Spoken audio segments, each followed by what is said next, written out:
Good morning, everyone. On behalf of the Europeans throughout the world, I want to first extend a warm welcome to all of you gathered with us today.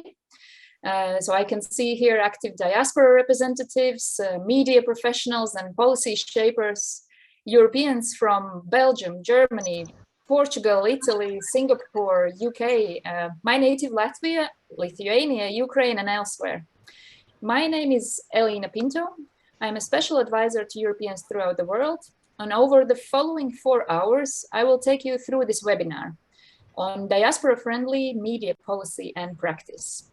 We will exchange views and gain insight into the strategic, academic, practical, and financial aspects of this topic. And furthermore, in reaction to the terrible Russia's aggression in Ukraine and in solidarity with the Ukrainian resistance efforts, we have also included a special session on Ukraine today. It will give us a first-hand insight about the situation and allow a closer look at the role of Ukrainian media work and initiatives by expats, media and expert platforms. So I will steward the event today and make sure that your questions and remarks are included in the discussions insofar as possible. Please use chat function or Facebook comments to put your questions to us. And in between the sessions, we will have short technical breaks, and please use those to get up, stretch, and get a breath of fresh air.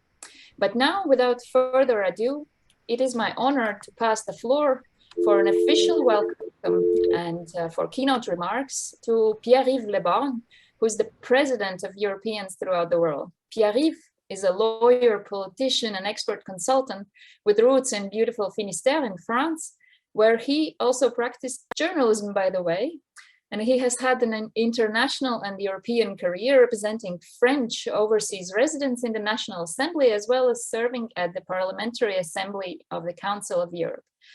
Please, Pierre-Yves, the floor is yours. Thank you, Elena, for your kind words. Ladies and gentlemen, dear participants, it is an honor for me to welcome you to this webinar organized by Europeans throughout the world on diaspora-friendly media policy and practice.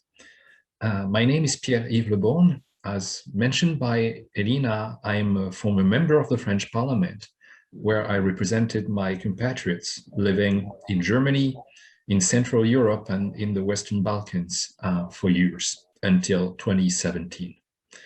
I'm now the president of Europeans throughout the world, what we call as an acronym ETTW. What is ETTW? Well, I should say first that our organization is approaching 40 years of existence, which is a very decent age. It was created in the 1980s with the purpose of bringing together at the European level all national, regional, and also local associations representing Europeans in the world, wherever they could be. It is, in a nutshell, the European representation of diasporas and expatriate communities of mobile citizens living in a country other than the one that they are the nationals of, often with spouses, partners, children, and families with different nationalities. Within ETTW, we have a large set of national associations and also large local associations, all very active and committed on the ground with their members. Their experience of expatriation and of life abroad is irreplaceable. I would not quote them all today because the list would be too long. I just want to mention one, ELA, the Associations of Latvians Abroad, whose former president, Elīna, has been so truly instrumental in organizing today's webinar. On behalf of all of us at ETTW, dear Elīna, I want to express a huge thank you. We chose to set up this webinar a few months ago in a very different international context than the one we are unfortunately experiencing today, with the objective to underline the critical relevance of media work with and for European diasporas and expatriate communities.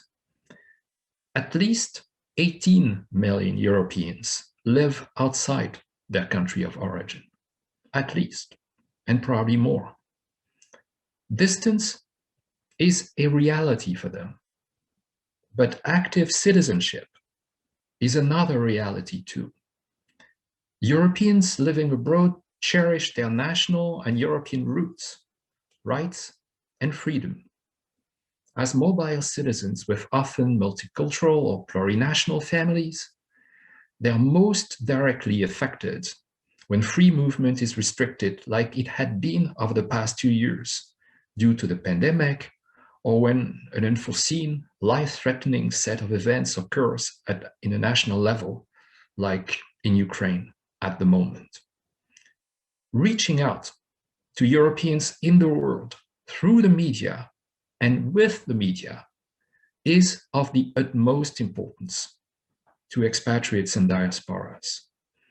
Encouraging the media to report on them, to report on their hopes, perceptions, on their concerns and fears is equally critical to ensure that their voice is duly heard and that action is taken accordingly.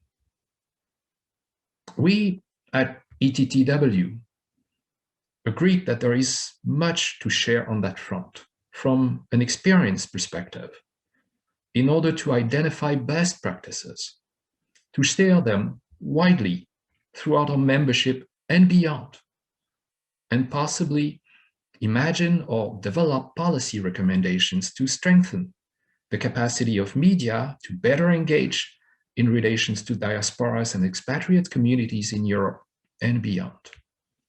Let me take a personal example. I have a Spanish wife, and when I got to meet her the first time, and for the years that followed, I became used to watching this very typical RTV show called Españoles en el Mundo, which considerably managed over generations in Spain to convey a fair image and message about Spanish expatriation back home. This is an example that I believe we could identify for us to follow. Media are central to us expatriates and diaspora members. This is in brief why we decided, looking at our program for the year 2022, to stage this webinar and to give so much importance to this moment. Then, with the war in Ukraine breaking out a few weeks ago, we chose, of course, and as mentioned by ELÍNA, to rearrange part of our program in order to cast particular lights on media actions and policies and diasporas in Ukraine. Ukrainian diasporas worldwide, but also European diasporas in Ukraine, and that will be one of the topics developed today through the participation of a member of the French Parliament, Anne Genetet, whose constituency includes Ukraine. Our webinar will be split into 4 parts. The first one, which I will moderate, will be devoted to strategic perspectives.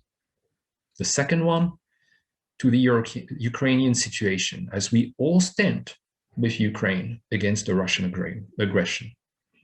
The third one will focus on academic perspectives, and we will then conclude with financial perspectives, hoping, therefore, to cover all essential issues related to diaspora-friendly media policies and identifying, as I indicated, these best practices that we need to have in mind in order to push the ball forward. This is, in a nutshell, the first address that I wanted to give today. I hand you the floor back, ELÍNA, for a technical break, if I correctly understand, before we move into the first panel. Thank you, Pierre, for your introductory remarks. I think they perfectly interweave the personal, the practical, and the political threads of what it means to be a mobile European in today's world. And indeed, after a short break, we will return to our session on strategic perspectives. Stay with us. We'll be back in a couple of minutes.